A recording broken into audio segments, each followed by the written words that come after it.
سر الكفتة أو راس العصفور اللي تتماسك وما تتفلش. شوفوا الخطوات: كاسة لحم مثروم، كاسة بصل وشوية معدنوس، ملعقتين طحين، ملعقة كمون، ملعقة فلفل أسود، شوية ملح، بابريكا، ونعجن المكونات مع بعض كل الزين إلى أن يصير القوام مثل ما تشوفوا.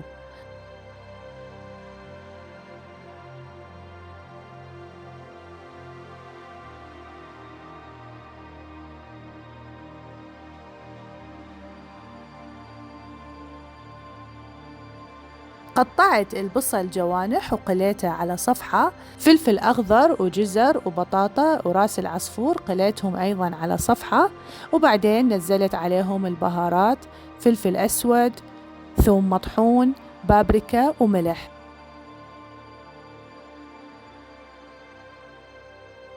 نزلت عليهم الكفتة وبعدين محضرة صوص الطماطة وضفت لهم شوية مي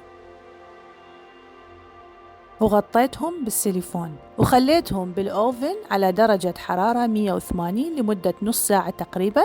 طلعت البايركس مثل ما تشوفون الشكل روعة. أما الطعم فما أحكي لكم، أنتوا راح تحكوا لي بعد ما تجربون هذه الوصفة.